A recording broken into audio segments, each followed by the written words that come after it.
Roddy here, I'm going to have Szoboszlai and Gravenberch. You can't change it now. I'm changing it, sorry. Of course I can. I can't change it. What do you mean? What are you talking about? You spent 500 million quid to get worse, to go backwards, to be a side in transition. Why do we have and to go there? Now we've got a Liverpool midfield. I mean, it's as porous as anything. Hello, welcome to the 11 with SPORTbible. Today I'm joined by Mo, Liverpool fan, and Buvey, Man City fan. We're picking a current Man City Liverpool 11. If you can't decide, I will pick. Okay. Let's start with left wing. I'll go with you first. Ekitike off the left. Off the left. He can play there. He can play When there. has he? Has he? For us, he hasn't played there just yet. But there's a reason why I've had to shift him out to the left. I think he's a very, very good footballer. Strong, quick, scores goals, can play, very technical. Yeah, he has to go there for me, personally. I want to get him into this squad. I'm the biggest fan of Ekitike. Of all the signings you've made, I actually think he's been so good. Like, obviously, Isak's got a broken leg. He can't play right now. But when Isak was playing, I think he was so good at Ekitike, he should have put Isak off the left, like exactly he used to for Newcastle United. Yeah. But he never did. I guess the price tag's massive. But for me, Ekitike is so good as a number 9. It'd be a shame to waste him on the left, really. I understand what you're trying to say there, but we have a monster playing up front, in my head, anyway. But Ekitike is someone that has to make this team, and if it has to be off the left, then for me, you play off the left. And we're talking about the best left winger, not only in the Premier League, but ultimately in Europe, in Antoine Semenyo, the third highest scorer in the Premier League for Bournemouth. Bournemouth Football Club. Okay, right, he's the third highest scorer in the Premier League. Now he's at Manchester City. He's been absolutely unbelievable. For me, Antoine Semenyo is a left winger. Easiest shout all day we're going to have, lads. But for me, as a Liverpool fan, what I probably prefer from my forward player, I think I'll take Ekitike ahead of him, just because of the technical element of things. So you'd rather have a striker as left winger if you're He's not a striker, he's a forward. He plays obviously as a 9, but you know, in modern football, you can do forward, innit? Either or is all right, but I would go Ekitike. I can't leave flex. Like, as a naturalised left winger, if we're playing a diamond, then you'd be 100% spot on with Ekitike. That's what I would have done, left personally. Winger, Semenyo's been out of this world this season. I mean, he has been. I think I'm going to have to go with winger.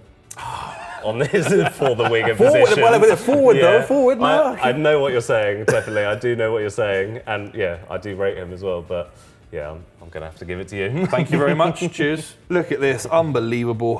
What a baller Semenyo is. Okay, next right wing.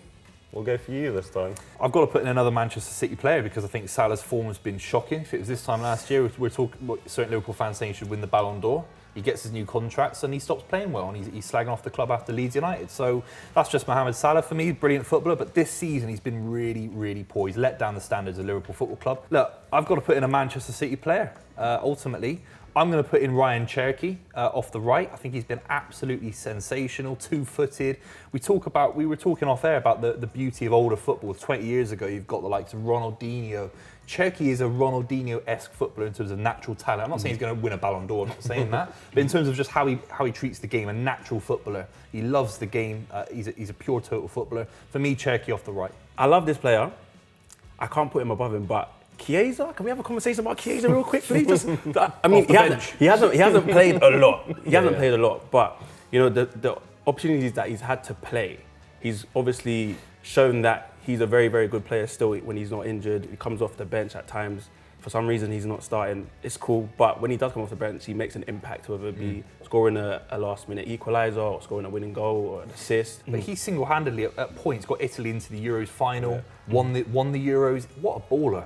I can't believe Arne Slot doesn't play him more. But Cherki this season's been like outstanding. And he missed 2 months of the season, Cherki. I'll concede that one quite You're not even putting a case forward for Salah. There's no real, I could put a case more so for Chiesa than I can for Salah. Yeah, no, I understand this season, Even like you said. Frimpong could play there as a right midfielder. He could, to be fair. He's been brilliant, I think. But it's a tough one. It's a tough one for me as a Liverpool fan to concede that when we've had one of the best players in Prem history. But then if we're going off of this season, the powers that be, as you said, I have to concede with that one. So 2-0 to you then. What can I do? I'm just talking about football, mate. No bias here, mate. No bias here. Look at that. Unbelievable. This might be an obvious one, but let's go for the striker. The only thing I could say about Erling Haaland, like, if we're doing this video, maybe in October or September, then it's the easiest thing of all time. But his form in recent weeks has been a little bit flat. He's still one of the top scorers in Europe, of course. I think he could do a little bit more upon record in the last few games. He's an unbelievable striker, and I think Ekitike, if it was purely down to maybe new signing bounce or how well they've adapted to the new league. I think Ekitike, he's been unbelievable. But Haaland's, clear. Yeah, you summed it up quite well, to be fair.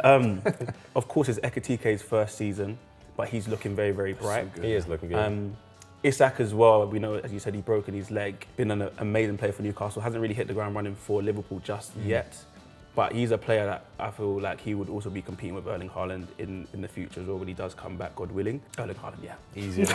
Easy. Yeah. You'd have just put it down, really. You just like, it's just called content, isn't it? Just like, you just start talking about Erling Haaland straight away. He's like, Erling Haaland, by the way. Okay, next we're going to come back here to the goalkeeper. I will not concede this one.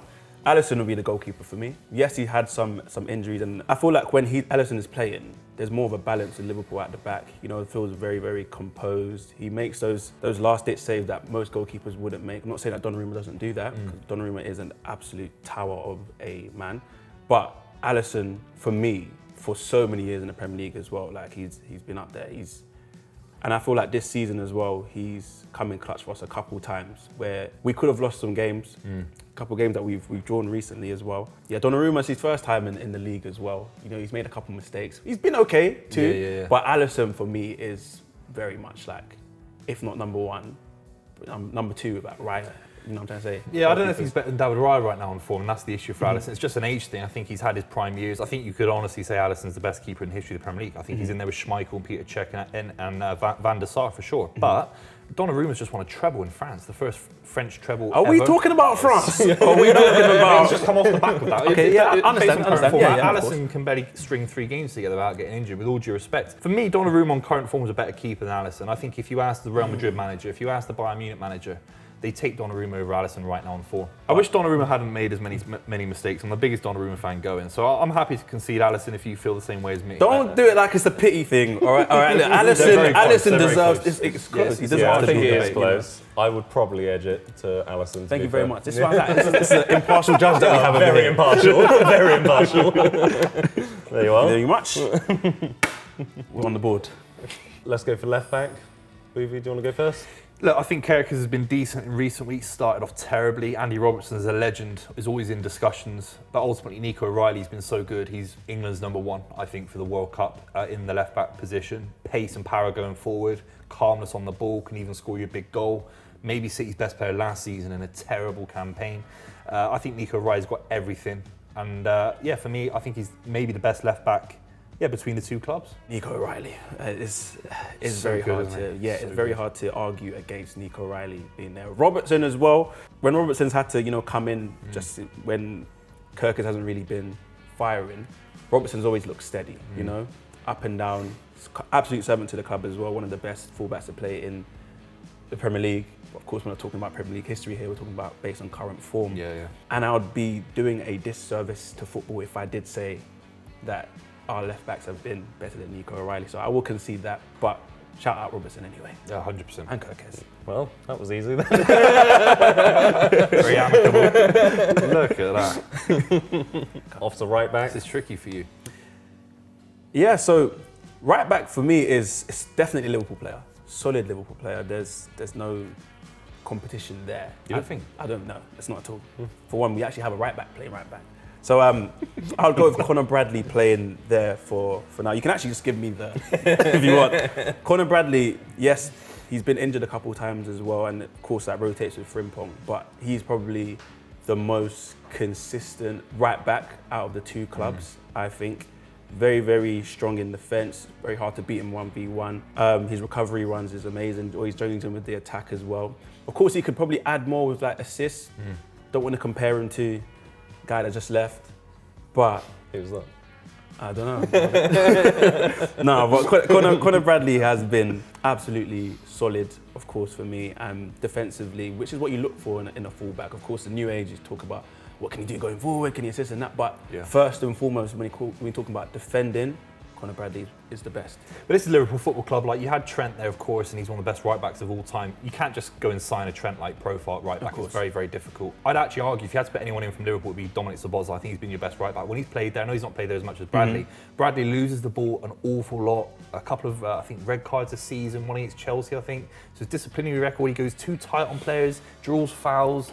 I actually think he's got a real ceiling on Conor Bradley. I don't think he's a world-class fullback for Liverpool. I think every top side needs a world-class defender. Look at Urian Timber at Arsenal, or Kyle Walker historically at Man City. I don't think he's anywhere near your level. I think he's a solid professional. Obviously injured at the moment as well. I think Dominic Szoboszlai would be your argument. I think Núñez has been a better right back this season than Conor Bradley. I think that's an insane shout. No, I think that's an insane shout. No, I don't, like if you look at a few of the goals that Man City have conceded quite late on as well in games, it comes from Núñez' side. I'm not saying this because he's a bad player, but he's obviously predominantly a midfielder. Yeah. That's what he's brought in to be. But I can't see you arguing for Núñez to be playing right back when he's City are in the title playing race right now. Núñez on the ball. Look, defensively you're spot on, of course. But defensively, City got a better defence than Liverpool right now, and miles above you in the table. Must be about 14 points clear upon recording. So look, City are in the title race with Núñez at right back. I can't concede. I think Núñez is better than Bradley. I think Bradley is there. Szoboszlai though. And I would say that Frimpong I would even have ahead of Núñez as well. Yeah, I'd put Frimpong in for sure, but I can't put in Conor Bradley based on this season. He's a local lad as well, you know what I'm saying? More local than me. I think, to be completely fair, I went for Semenyo. I'll give Bradley. It's not ridiculous. No, it's a marginal debate. I just think, I don't know. He looks rash at points. So does Núñez. Backstick. That is true. That is true. Yeah, That is true. Next, the two centre-backs. Do you want to go first? Look, I love Konate. I'll start off by saying that. He hasn't had the greatest start to the season. He's balanced out a little bit now, more so. And Van Dijk as well, of course, amazing player. One of the best that Premier League has ever seen. Again, hasn't had the best season. He's getting older as well. But if we're doing like a centre-back pairing, if I had to pick out the two, I have Van Dijk in here, this team for sure. I just think what he brings to the team in terms of composure, leadership, strength. There have been times where he's defended with aura a couple of times, been beaten with that. But you can't argue with Van Dijk being in this team on the left-hand side. But I will have to concede the right side of the defence. The partnership, I'll put Ruben Diaz, who I think has been one of the best centre-backs in the Premier League in recent years, the last 5 years probably.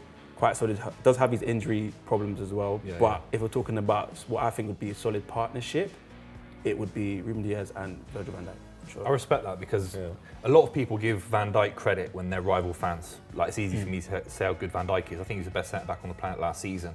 But no one gives Ruben Diaz credit. I don't know if it's down to he's a little bit smaller, he's a little bit less flashy. His first season, he won the league title with Manchester City. Then he went on a run. 4 league titles in a row, and in that 4 he won a treble, and that was down to him. That's insane. We talk about Manchester City for years struggling to deal with Vincent Kompany. Who's going to deal with Vincent Kompany when he leaves, etc. Who's going to replace Kompany? It was Ruben Diaz, and he won 4 league titles in a row. I mean, it's unbelievable. So I respect that you said that about Diaz. So yeah, for me, it's obviously Van Dijk and Ruben Diaz. But if you ask Pep Guardiola, Here we go. no, but seriously, I think he'd say Diaz and John Stone over Van Dijk based on ball playing. Based on ball John play. Stones has to be in there as well as a shout, not over Van Dijk for me. But I think Guardiola, if you hand on heart, a fully fit John Stones would start over Van Dijk for Man City. But you're saying it like Van Dijk isn't a ball playing centre back himself. To be fair, Stones even better. off the left, he's right footed, but off the left, he's just pinging it at diags every single game, kind of thing. But yeah, my pairing would be Diaz and Van Dijk. I agree. Yeah, I think you can't really argue with that, can you? Thank you very much. I'll take that. That's not bad. It's a little triangle. We'll take that. We'll take that corner for Liverpool. It's all right for now. This is okay. Cool. This is getting tricky now. It's getting tricky. Defensive midfield next. Rodri's back to full fitness. He's the best defensive midfielder of a generation. He might be one of the best defensive midfielders the Premier League's ever seen. I think he's got more technical quality than a Roy Keane, Patrick Vieira. We can debate his legacy, of course. But in terms of what he does on the ball, I mean, he can move the ball better than Roy Keane 1,000,000%. We don't talk about it because it's Man City player. Yeah, of course he is.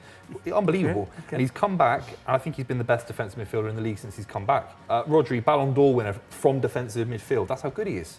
Come on, guys. Ryan Gravenberch. I love him. First 6 games of the season, he's the best midfielder in the world. All right? For me, personally, I know Rodri was injured at that point in time. I also believe that Rodri is an amazing defensive midfielder. The 6th position that he plays it so well defensively, and even going forward, there's a lot of the passes that he makes. I would love to argue for Gravenberch as well, but it's been a little bit of a drop-off. I think defensively as well, he doesn't give as much cover to the back line as Rodri does. Rodri, he seems very much like, you know, his shirt's tucked in, you know, the model professional kind of thing. And Gravenberch, probably one of the best midfielders on the half turn. Receiving the ball from the fence, just turning out and trying to bring others into play, driving with the ball forward. So he would be my argument against Rodri, but I'm a fan of football, right? I love football, and what Rodri does in the team for Man City in terms of for attack and defence to cover the back line. Scary. I would have loved to have Gravenberch in DM, but Rodri is too good. There's Rodri for you. Thank you. I think it's an easy one, this one, Rodri. I'd be easy to get rid of a City player and have Gravenberch in there for sure, because I think Reinders is a great footballer, Nico Gonzalez is brilliant, but Gravenberch has been better than both of them, quite easily, I'd say. But for me, ahead of Gravenberch in this formation, I would play Szoboszlai.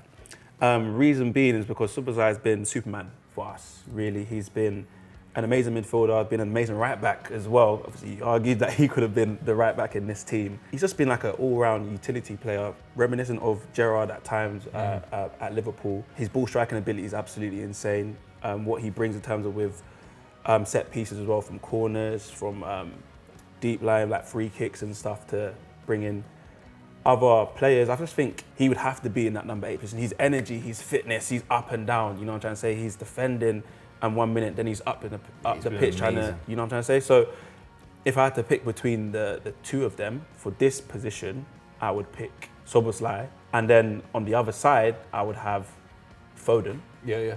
You know, because when you have Rodri sitting here, again, I told you I'm a fan of football.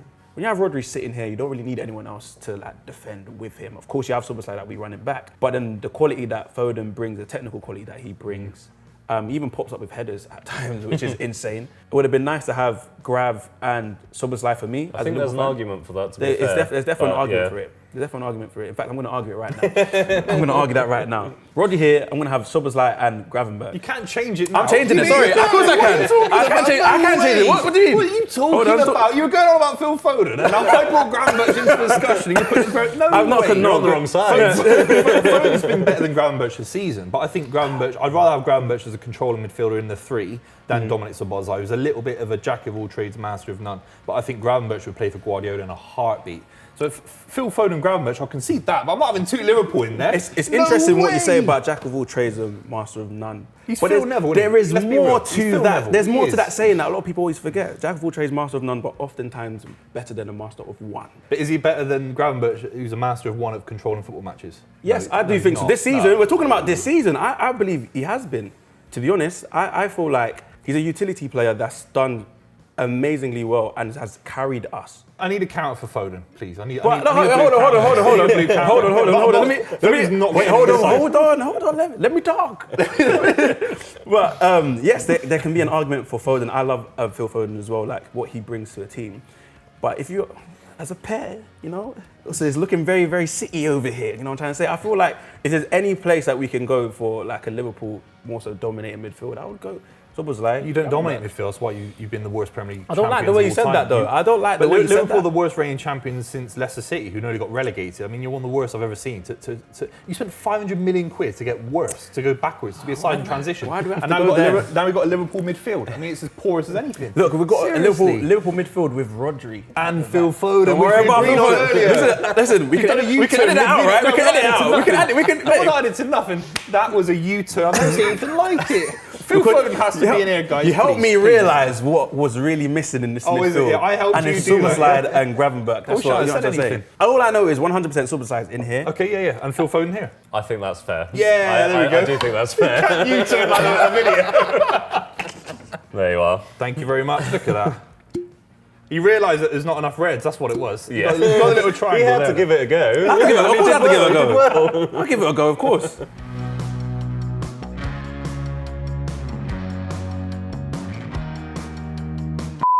Domino's is here. Thank you. What's your score predictions? I would have to say 2-1. 2-1. 2-1 to Liverpool. I think so. Wow. I would say, what? I think 2-1 I'm worried as a City fan. There's about one win in about 15 years at Anfield, or 16 years. It's shocking. But City have to win this game for the title race. Have to win this. It's a must-win game. I'm going 2-1 Manchester City.